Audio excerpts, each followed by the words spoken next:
This is the Inclusion Think Tank podcast, where we talk about inclusive education, why it works, and how to make it happen. On today's episode, I bring you my conversation with Camy and Kim. Camy and Kim share an overview of their workshop titled Windows, Mirrors, and Sliding Doors, Reflecting Disability, Opening Possibilities in K-12 Education. And they also share information about the New Jersey Education Association, known as NJEA, and the NJEA Consortium.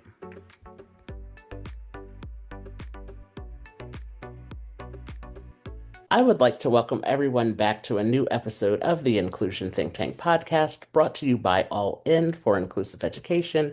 I am your host, Arthur Aston, and today I am joined with my guests, Kim and Camy, and we are here to have a discussion about your presentation that you recently did at our All In Inclusion Conference that was back in June. So welcome both of you to the podcast. Thank you. Thank you so much for having us. We're excited. Yes. Yeah. So I would like to start off the conversation by asking you to introduce yourselves. You can share any information about your career, your personal life, something you like to do for fun, any trips you've recently taken. So I'll start with Camy, and then Kim, you can follow. Great. My introduction, if you wanted to go way, way back. I began working in the special education field as a school social worker. I like to say in the early 80s, but I actually started at the end of 1979. So, in the 1900s. And so I've experienced a lot of the history, right, of what education has looked like for students with disabilities. And my current job is what I like to refer to as my bonus career. After working first in private education and then over 20 years in public education, I retired to take a job in the Professional Development and Instructional Issues Division at NJEA. And I'm supporting and advocating for educators in public schools. And I have an emphasis on special education in that work. So I've been working in some form or fashion in special education for over 40 years, and I've witnessed the evolution of special education in that time. So I forgot to think about what trips have I taken? So I do a lot of traveling, and it's something I'm hoping to do soon when I retire more of. I guess my husband and I follow the Philadelphia Phillies and other sports teams, but in particular the Phillies. And so we like to go to spring training in Clearwater, and we are signed up for next year already. So that's what we do for fun. So. Yay, go Phillies. Yes. Yeah. Okay, and Kim, can you please introduce yourself? Sure. So I'm Dr. Kim Pinckney, and I am a proud product of New Jersey Public Schools. I come from a long line of educators. So my mom is a retired educator from the state of New Jersey. My dad was also an educator and retired from Rowan University. So I kind of knew like the education sort of bug was in me for almost like through osmosis. But yeah, so I started out my career as an educator in the state of New Jersey, and I was a Spanish language teacher, so a general educator. And one of the first things I remember about my first year in teaching was I had a bunch of students with IEPs. And at the time, my pre-service training didn't necessarily prepare me for that. I didn't know what to expect. But the good thing about it was I didn't know what I didn't know. So I then, took the opportunity to learn, and also really found that what I remember and took away from that was the things that I found written in IEPs for students that had those services was really good instruction, really good instructional practices that I knew instinctively would benefit all of my students. And so that was just something that I intuitively latched onto. But yeah, so my history, I spent some time in public school education as a teacher myself. I'm still K-12 certified. I've also taught at the college level and community colleges and University of Maryland. I'm an adjunct instructor at Wayne State University. And I also spent some time doing some research as a research fellow, and work with the intelligence community for the last, I don't know, 10 some odd, more than 10 years of my career. But the through line in everything that I've done has really been in training, education, and those types of things. I will say that a part of my journey was shifted when I had my own son. I am the proud mom of a son who is on the autism spectrum, also has ADHD and attentive type and some other things going on. And at the time that he was sort of being diagnosed and sort of coming up, I was also on my doctoral journey. So then it shifted my research, right? Because I'm like, look, if I got to do research and I got to write papers, you best better believe that as a mom, I'm going to shift it so that I can, learn all I can learn to support my son. And really, that's when I dove into the world of special education, both out of necessity, but then also stepped into advocacy, and all of those things. I'm really happy to currently be in a position at the New Jersey Education Association. Camy is one of my esteemed colleagues who I appreciate so much. And our offices are right next to each other. So I'm also in the Professional Development and Instructional Issues Division. And the work that I oversee is with the consortium, if you can see in my background. And that is really all about inclusive education, where we're about uplifting the voices of underrepresented populations in the curriculum, and creating awareness around all of that and uplifting a bunch of the mandates that we have, one in particular in the state of New Jersey that focuses on the contributions of persons with disabilities. So I'm extremely excited to be here, and thank you again for having me. Yeah, Oh, what do thank I do you for both. fun? How can I forget Yes. that part? Oh, wait. Okay, so I really, really love to dance. I don't get to travel as much as Camy does, but I have reinvigorated my love for dance. So I just am back in the dance studio, jazz, modern, all the things. I love it all. That's awesome. Great. Thank you both for sharing your story and how you got to where you are, and Kim, to hear, that your parents were educators and then you just fell right into that right behind them. That's really cool to hear. So thank you both for sharing that. Um, so the next question I have is, how do you define inclusive education? I'll start with Kim this time. Sure. So I think for me, inclusive education, I feel like it's the crux of what education is supposed to be. I almost feel like you can take off the word inclusion and then it's what I believe education is supposed to be, right? So it means all, like anyone who shows up in a space is who's supposed to be there. And that means that the job of education is really to take care of and educate those who show up in the world, in our communities, and in our spaces. And that has always included persons with disabilities. And I think that that's something that people either forget, or it certainly wasn't my experience growing up. I said I'm a proud product of New Jersey public schools, but as a student, I can remember special education was down there and around the corner. It was not near me. It was not integrated into, um, my experience as a student. But I really think that and Camy talks about sort of the evolution of special education, right? But I think now we're more coming to terms with the fact that, hey, like people show up in our societies. That means they're also in our families, they're our neighbors there, and we have the right to sort of be all as one and to sort of know each other's experiences. And I also just think that inclusive education means that no one should have to fight for the right to be in any space. When we're talking about public education, the work of the education of the public good, that it includes all of us. And also respecting, right? Both respecting and affirming the differences with which we show up. Yes, and Cami, if you have anything to add to that.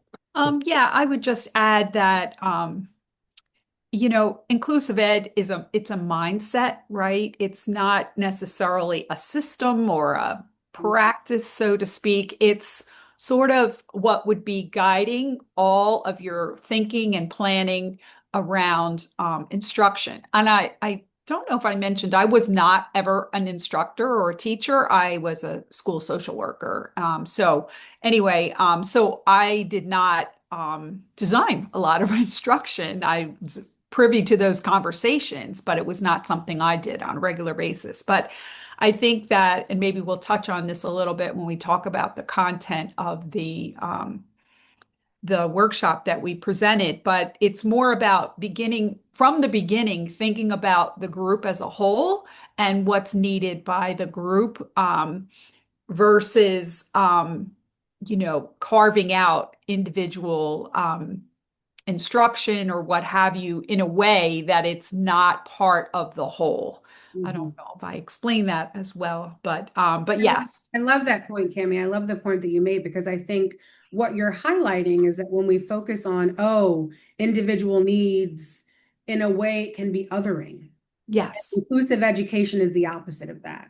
Right. It allows us to see ourselves in each other, differences and all. And I think that that's a really important point. Right. Mhm. Yeah. That was great. I love it when two people who work together really pick up on what the other is saying, and you can Pick up what she's throwing down. Yeah, exactly. I love it. So thank you both for for those explanations of what inclusive education is to you, what it means to you. Now we will move the conversation into the presentation that you co-presented at the All In Summer Inclusion Conference. Um, the title of the presentation was called Windows, Mirrors, and Sliding Doors, Reflecting Disability, Opening Possibilities in K-12 Education. So can you it's a two-part question. So first, can you share a summary of what your presentation was about? And then can you also share what are two takeaways that attendees would have learned from attending your presentation?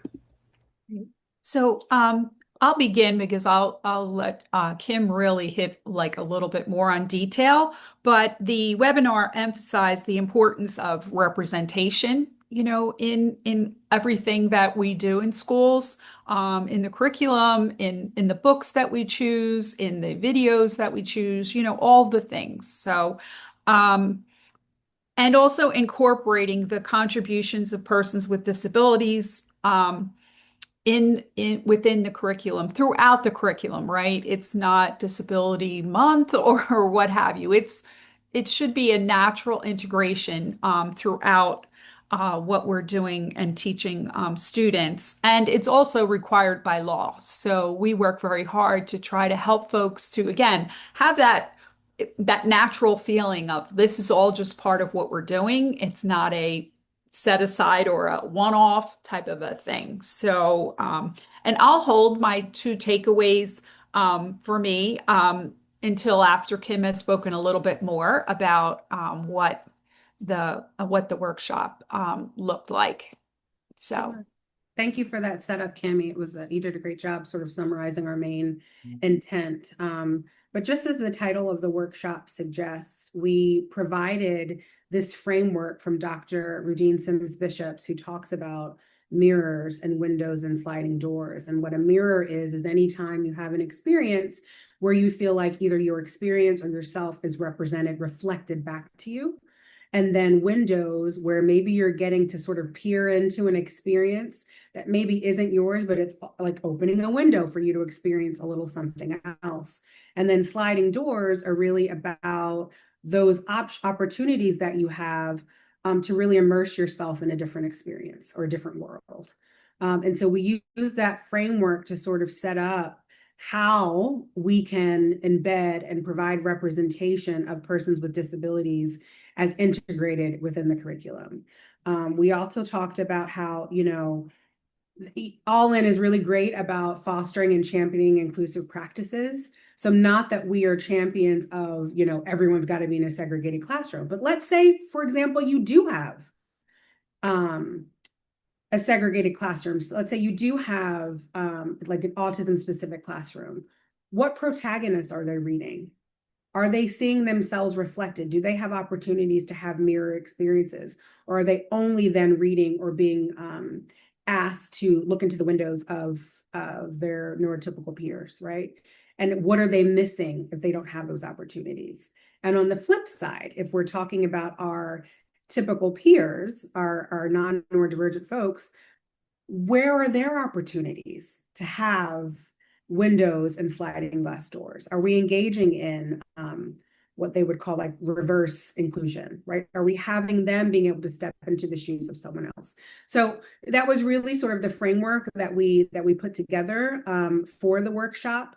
And I think it's one of those things that sometimes when we're talking about special education, and rightfully so, there's a huge emphasis on methodology, instructional practice, that sometimes we forget about also this lens of representation and meaningful experiences. We forget about how necessary and how, like, what it can do for someone's self-esteem to see examples reflected back to them, to see mirrors, to have windows, and to have sliding glass doors, as well as how we can be of a disservice to students if they're having too many mirrors and not enough windows or sliding doors, or in the instance of a lot of our students who receive special education services, too often being asked to walk through sliding doors without ever seeing themselves reflected. So can you provide some takeaways that the attendees would have learned from attending your presentation? Camy, you want to go first on that one? Sure. So my two takeaways, I tend to be more concrete at times. And so for me, and again, having not been someone who actually was responsible for lesson planning or whatnot, I'm quite proud of some of the contributions that I tried to bring to that. And one of them was for making folks familiar with a children's book called All the Way to the Top. And it's a children's book about what was known as the Capitol Crawl. I think that happened in the 90s, 1990s. But anyway, I bring that as an example of something that can be used in within the curriculum, right? So that, again, students are seeing themselves reflected in the literature and things that are being, talked about in their classrooms. And also, it's a really great resource for adults as well, because there's like, more detail and text on some of the pages that is really not at like a fourth grade reading level, right? Or, a lower reading level. It's sort of intended, I think, to get to the adults. So I think that's really cool. And I actually recommended it. We every year do our division at NJEA does a summer reading recommendation. So normally they're, educational texts and whatnot. But I decided last year that mine would be this book. So I think it might have been the first time we actually had a children's book as a recommendation for summer reading. The other thing that I brought as an example of how to integrate some of this, and I've had the privilege in my work, especially at NJEA, of meeting amazing people. I've met Samuel Habib, who's a filmmaker and talks about his experiences in his films. Helena Donato Sapp, who, if people don't know her, definitely find out who she is. She's an amazing young lady in student she's in high school and she's doing things that I could never dream of doing in terms of her impact, even globally. She's just amazing and she's a poet. But the person that I used as an example was and his content was Lederick Horn, who is a poet. He's from New Jersey. And he has a video where it's actually filmed in Washington, D.C., where he recites his poem, and I should have jotted it down. I believe it's Until Every Barrier Falls. Lederick Horn is the author, the poet. And it can be used in so many settings, I think, in schools when you're talking about disability rights, because he touches on a lot of things. It's the type of poem and video that every time you watch it, you see one more thing. Oh, I missed that the first, time. Also, if you're teaching poetry, right? So there's so many ways that this video could be used, incorporated into classroom instruction. So those were my two things that I was hoping that our participants would take as examples and then be able to build their own using those ideas. But Kim can talk a little bit more about, I think, more of the overall takeaways we were hoping to have folks take from. Sure.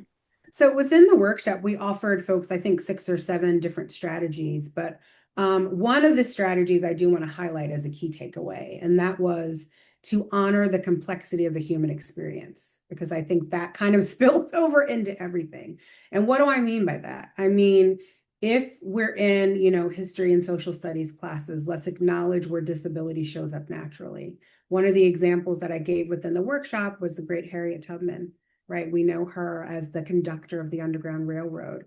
Do we also, would it cost us anything to also share that she was also a woman with a disability?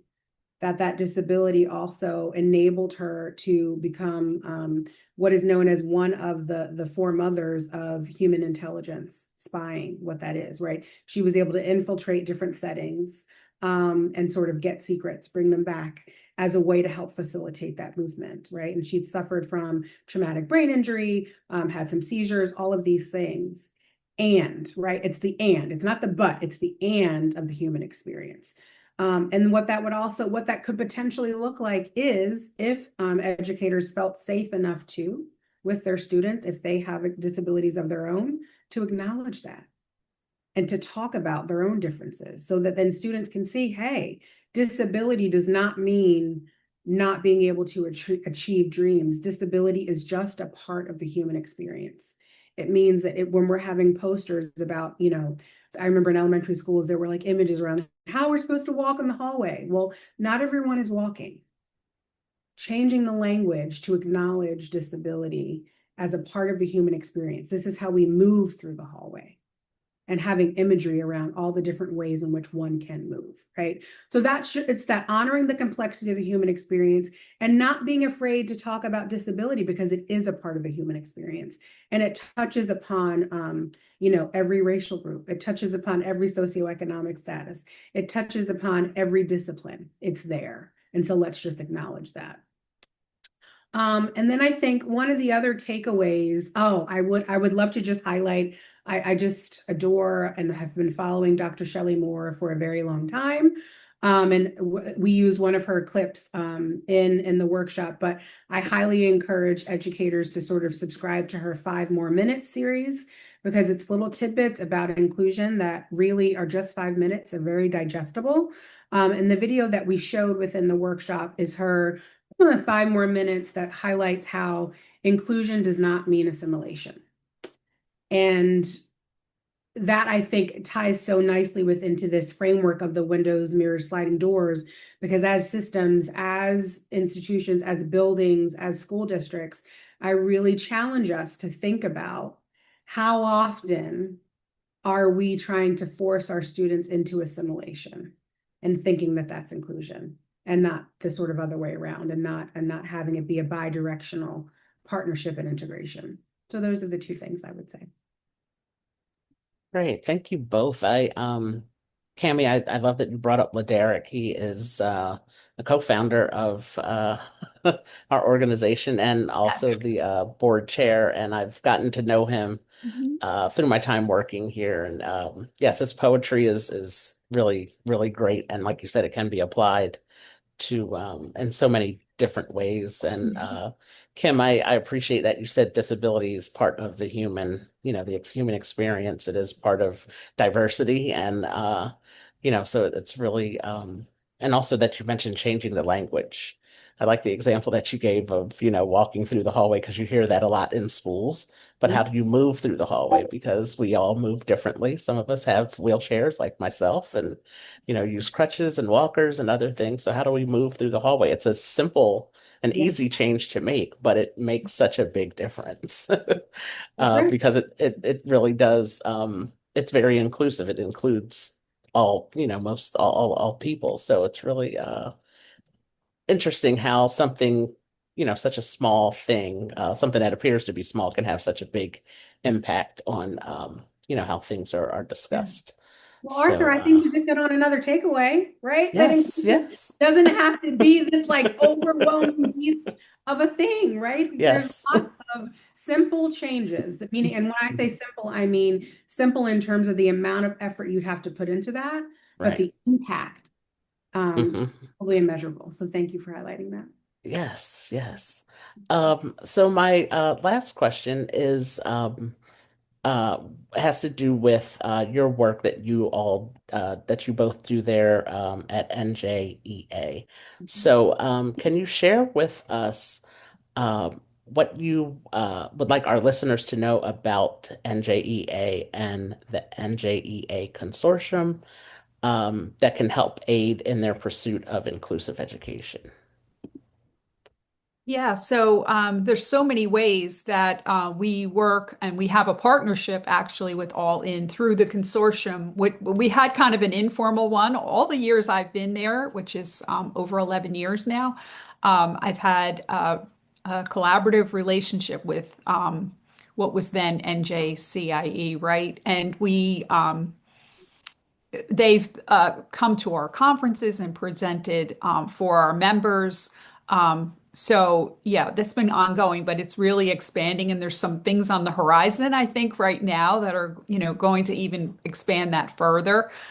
So we're really looking forward to that. But one of the things that, of course, we focus on in the professional development division is presenting content to our members in various forms. We have a virtual series that people can see by going to learning.njea.org. That's many, many offerings all throughout the upcoming school year, all, on Zoom, obviously. And some of that content is in the special ed, domain. But recently, I was working with some of our consultants, and they were updating our autism workshop, right? And I found myself talking about Dr. Moore and talking about that piece that Kim just mentioned about not forcing our students to necessarily assimilate, right? To change who they are to, like, quote, fit in. So we were having that conversation, and so it's a continual learning experience for me, which I try to share with my colleagues. But I think Kim can talk a little bit more specifically about the consortium, which is a huge thing in our division, and has really grown this partnership with All In even more. So. Thank you, Camy. I appreciate that. Yeah, so the consortium, like I mentioned, is all about inclusive education.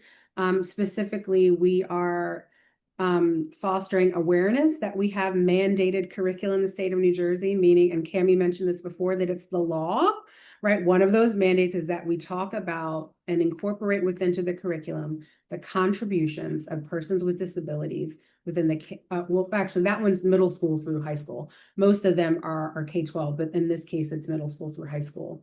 And that it doesn't just mean in social studies, it means wherever it makes sense within the curriculum. So in math, do we have mathematicians who are persons with disabilities that have contributed to that space? Yes, we do. Science, like pick a discipline, there's a space for it. And so what we're doing with the consortium is spreading awareness of those mandates, that it's law, that it's not just a suggestion, it's a requirement.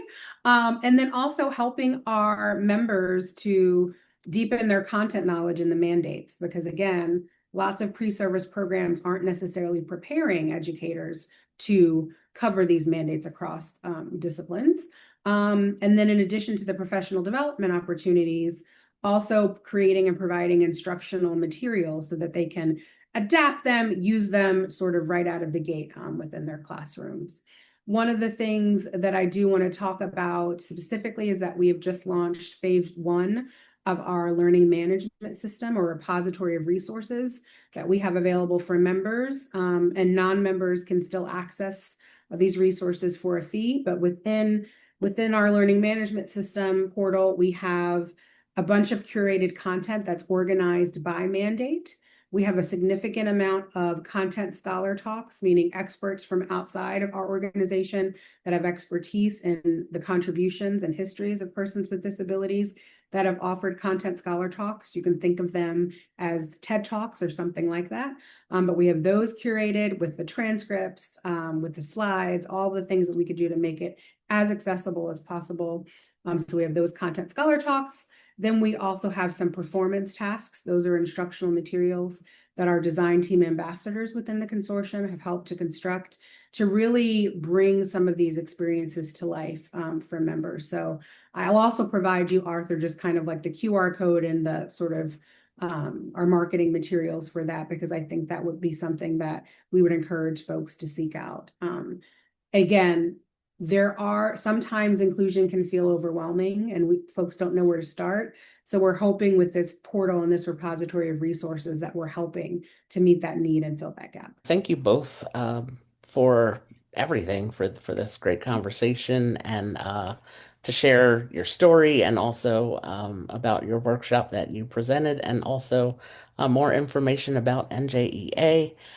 For those of our listeners who may be interested, we'll have information in the show notes about NJEA and all of the services and programs and webinars that they offer. So, Kim and Camy, thank you both for this conversation. I really enjoyed hearing everything that you had to share. Thanks, Arthur. This Thank has been you. awesome. Thank you. Yes, thank you.